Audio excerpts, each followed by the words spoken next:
Wyoming Territory. Early spring of 1878, the wind carried snow off the Bighorn Mountains like it had something to prove. Garrison had just finished spreading hay in the far stall when the barn door creaked open behind him. He turned fast, pitchfork raised halfway before his eyes caught on a shape stumbling through the shadows, a woman, hair tangled, dress torn, one boot missing. She made it 3 steps in before collapsing face first into the straw. "Hey, hey!" Graham dropped the pitchfork and knelt beside her, heart pounding. "Ma'am, can you hear me?" The woman stirred, groaned softly, and then went still again. Her hands were scraped raw, her lips split. Her breathing was shallow and quick. Graham slid his arms under her gently and lifted her against his chest. She was freezing. He carried her into the tack room where the air was warmer, tucked her in under an old horse blanket, and stoked the stove until the iron sides glowed red. She did not wake. He sat beside her all night. Every time she whimpered in her sleep, he reached for her hand. When her body shook from cold or memory, he whispered, "You're safe now. No one's going to hurt you here." The snow kept falling outside, thick and silent. By morning, she stirred again and opened her eyes. They were green, sharp even through the exhaustion. She tried to sit up fast, but her body gave out. "Easy," Graham said, setting a hand on her shoulder. "You're in my barn. I'm not going to hurt you." She blinked hard, trying to focus. "Name's Garrison. I own this land, 20 miles from 10 Sleep. You wandered in like a ghost last night. Can you tell me your name?" "Francis," she said hoarsely. "Francis Sutton." Her voice cracked. He poured water into a tin cup and helped her hold it. "How long were you walking?" he asked. "A day, maybe more." "I lost count." Her hands trembled. "I ran. I had to." Graham sat back, giving her space. "You do not owe me anything, Francis." Her eyes filled. "I had a husband in Rawlins," she said, voice low. "He hit me. Used to lock me in the cellar, said if I ever ran he'd find me," and her voice broke. "I waited until he left town, then I took the horse and rode east. It gave out near the Powder River. I walked the rest." Graham's jaw tightened. He did not ask more. "You can rest here," he said. "Stay as long as you like." She looked at him sharply. "You don't even know me. I know you ran through a snowstorm with no coat. I know you collapsed in my barn instead of trying to steal a horse or supplies. That's enough for me." Francis stared at him a long time. Then she nodded once, just barely. By mid-morning, she was able to sit up.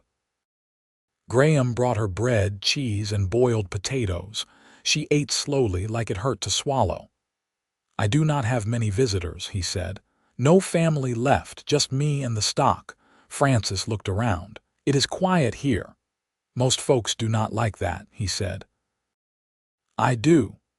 He gave her one of his flannel shirts to wear over her torn dress and hung a blanket across the tack room entrance for privacy. That night, she slept again in his barn. Graham stayed close, leaning against a hay bale just outside the room, Winchester across his knees. Something about her made him feel protective in a way he had not felt in years. The next day, Francis emerged from the tack room and stood in the barn's doorway, watching the snow melt in streaks across the pasture. He looked up from feeding the horses and smiled. "Morning." She smiled faintly back. "You kept watch all night. I said you were safe here. I meant it." Francis walked toward him slowly, bare feet brushing straw. "You do not know what it means, not to be afraid when you open your eyes." He swallowed hard. "You do not need to be afraid here." Her eyes shimmered. "Thank you." They worked side by side that day. She insisted on helping.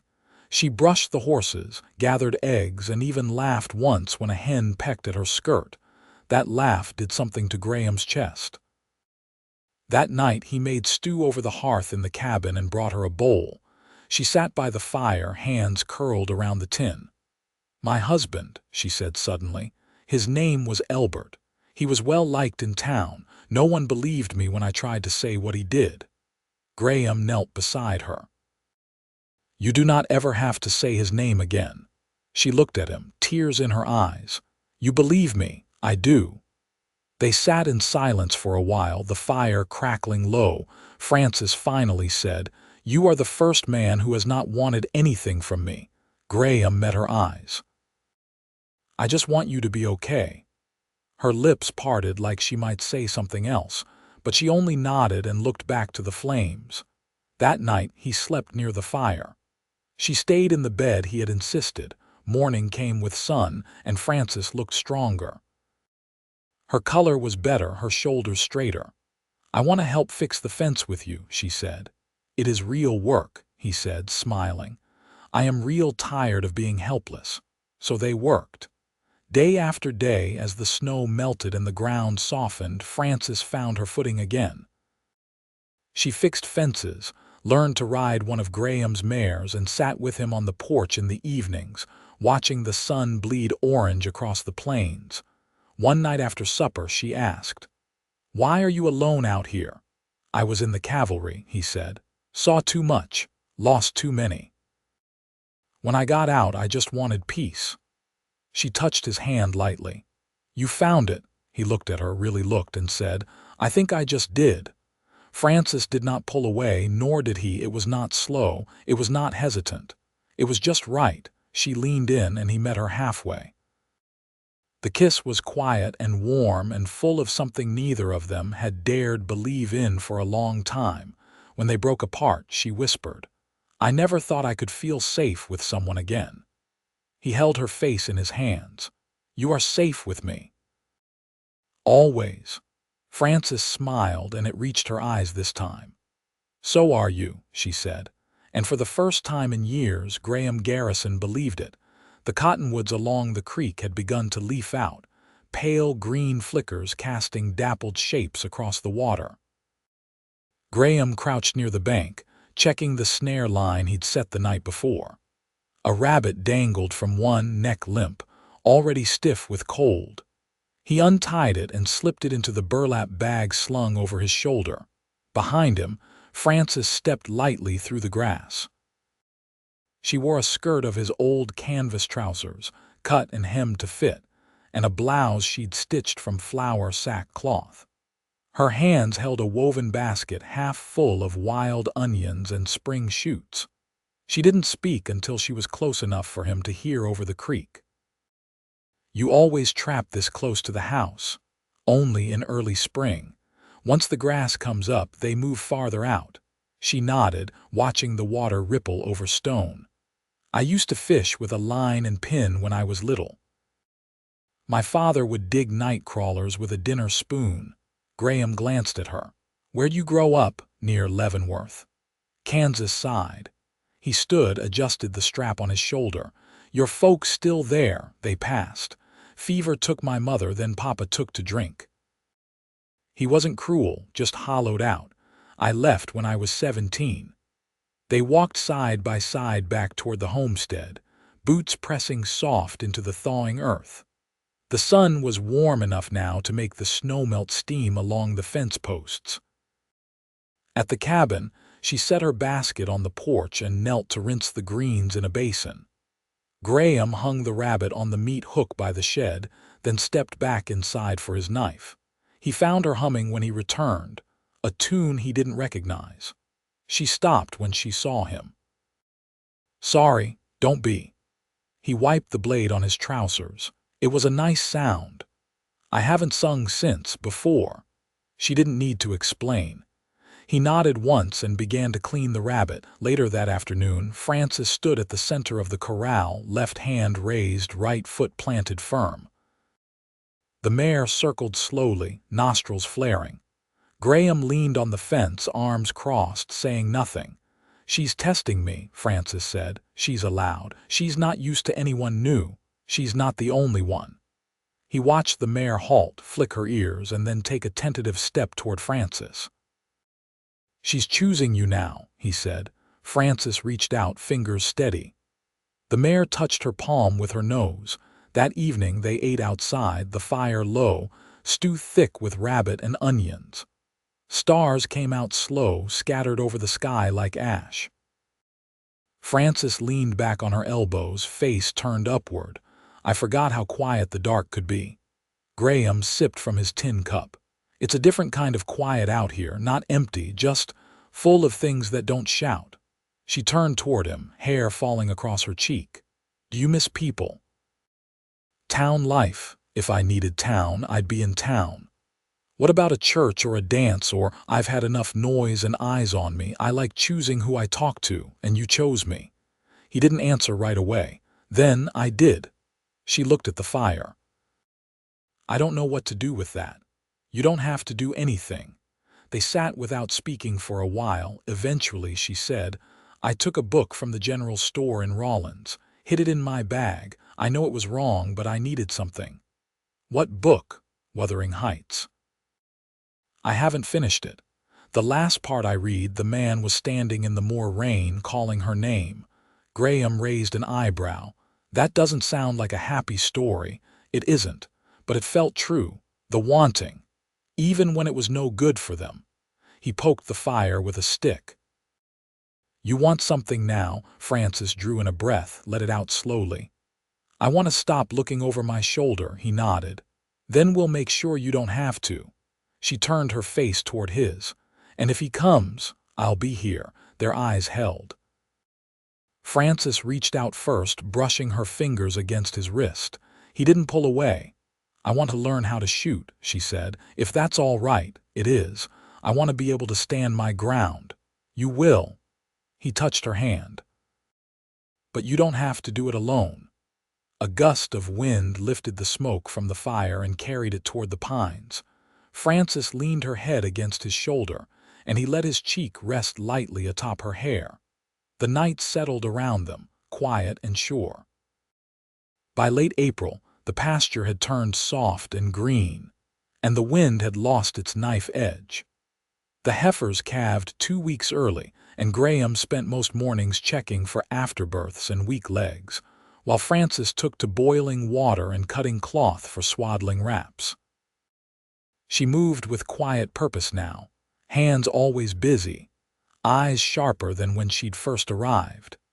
That afternoon, she stood on the porch steps, sleeves rolled to her elbows, watching Graham hammer a new hinge onto the smokehouse door.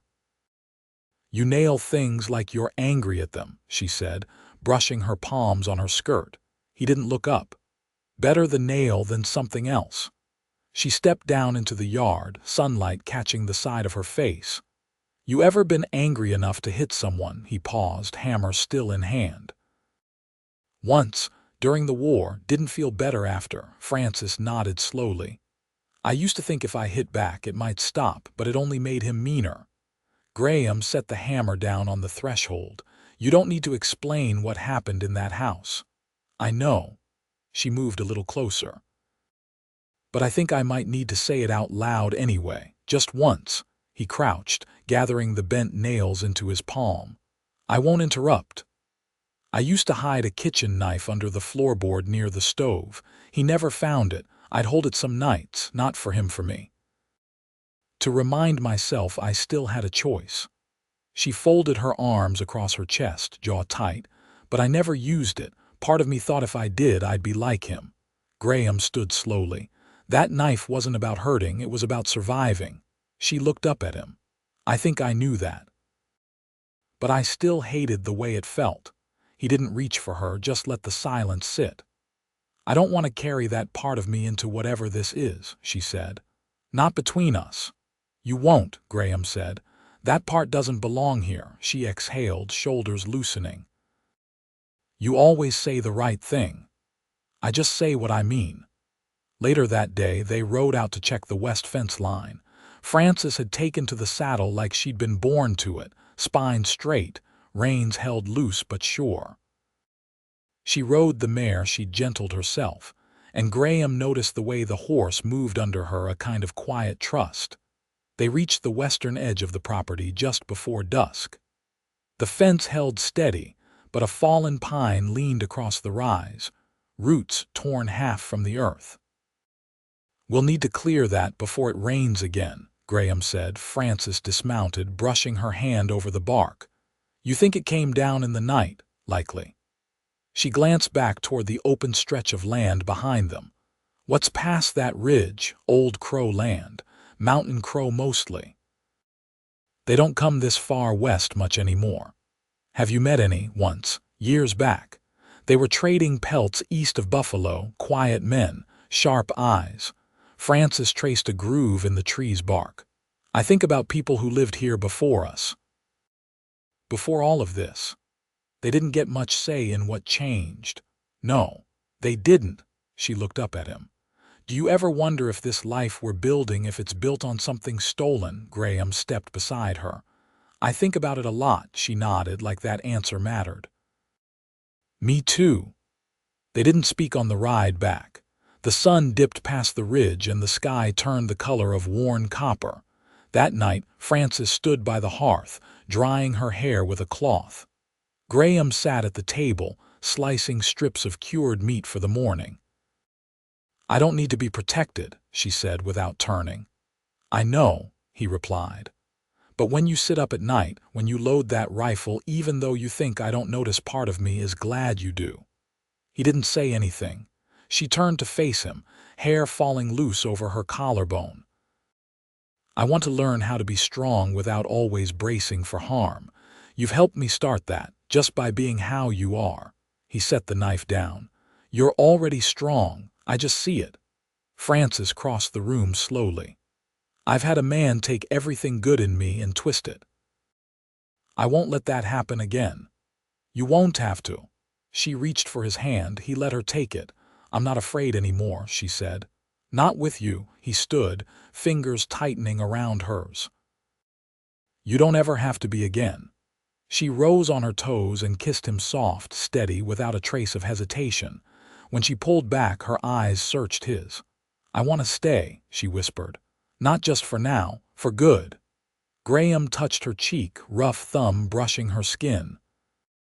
Then stay. And she did.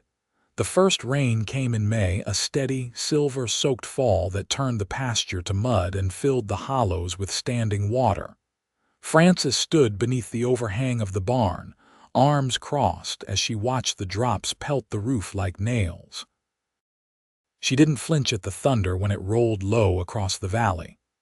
That night, she had slept through the storm, unstartled, her breath even beside Graham's. He stepped out of the barn behind her, sleeves pushed to his elbows, the scent of wet hay clinging to his skin. I'll need to dig a trench behind the shed, he said, eyes following the runoff pooling near the foundation. If it seeps under, it'll rot the floorboards, she nodded. I can help with the spade. He glanced at her boots, already caked with clay. You'll ruin them. They're already ruined. He smiled, not with his mouth, but in the way his eyes held hers a moment longer than needed. Then he handed her the second shovel and led the way around back. The work was slow and thick, the muck heavy, but neither of them complained. By the time the trench ran clear, and the rain eased to a whisper, their arms ached and their clothes clung to their skin.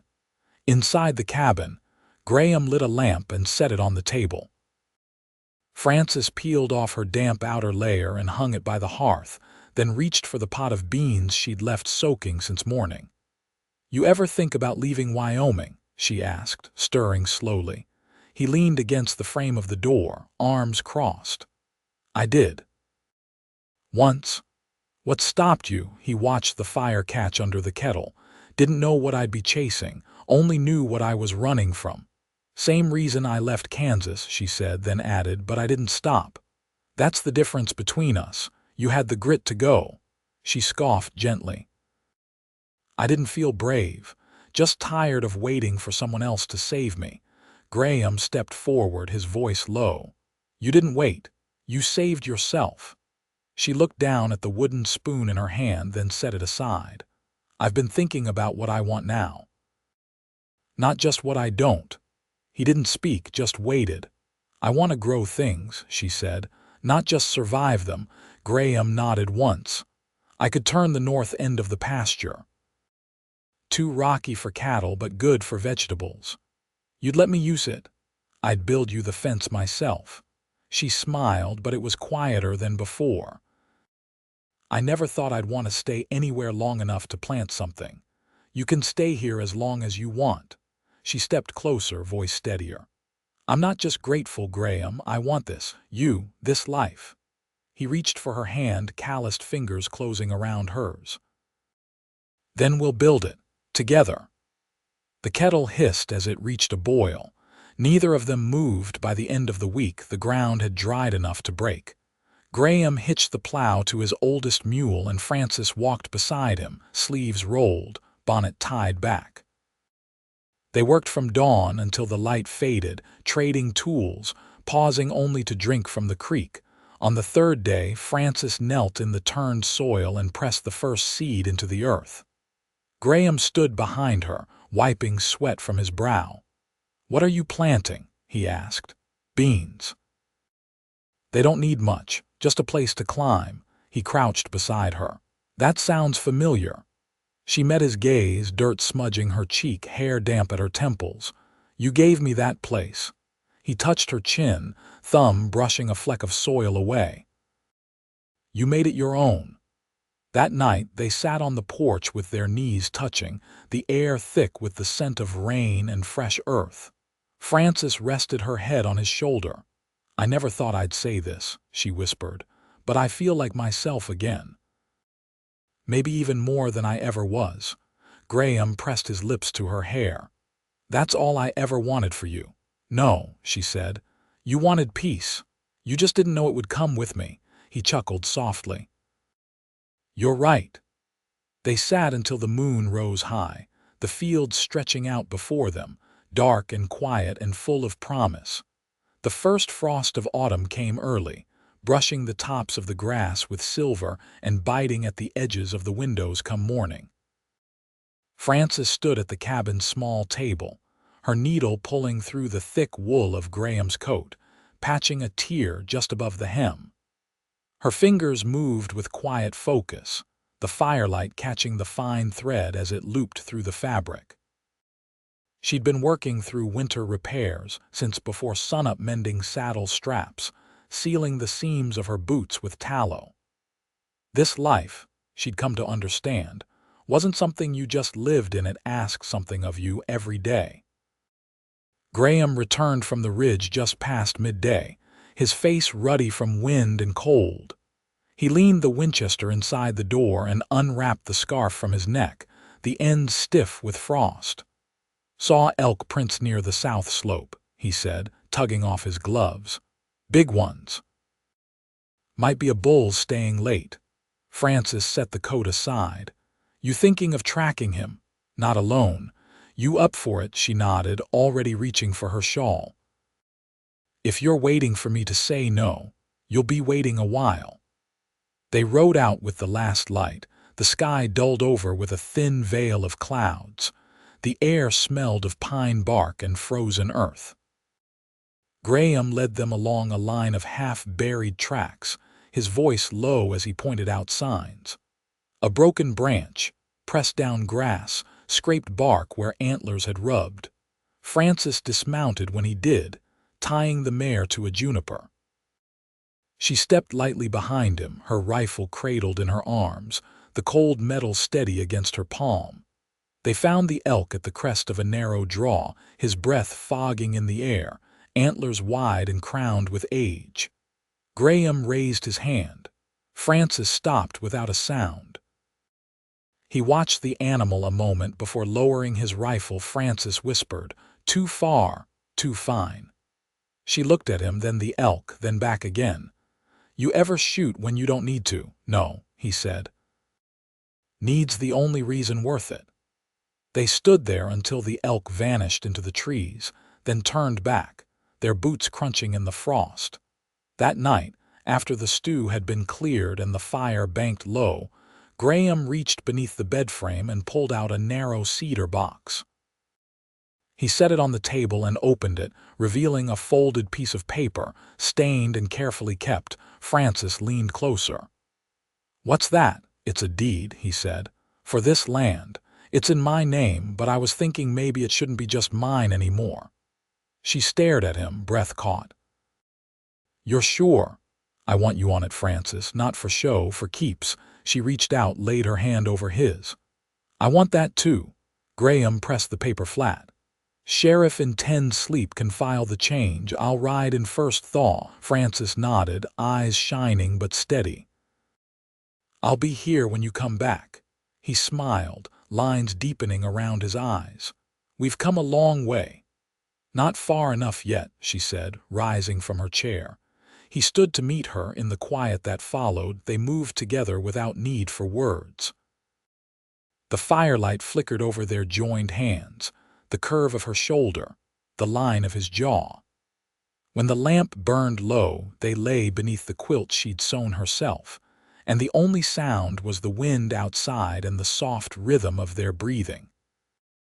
When spring finally broke the ground, Francis planted early rows of carrots, early peas, and sweet corn.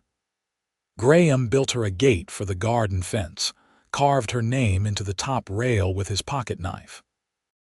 In the evenings, they sat on the porch, her hand resting in his, watching the calf herd graze just beyond the creek. That summer, Francis received a letter from a woman she'd once shared a boarding room with back in Rawlins.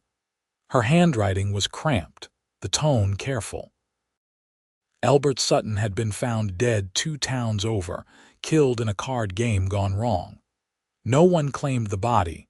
Francis read the letter once, then folded it and placed it in the stove. She didn't speak of it as the paper blackened and curled. Graham stood beside her, saying nothing. When the last of the ash settled, she looked up at him. I don't feel anything, not even relief. You don't owe him a single feeling, he said. She nodded, then reached for his hand.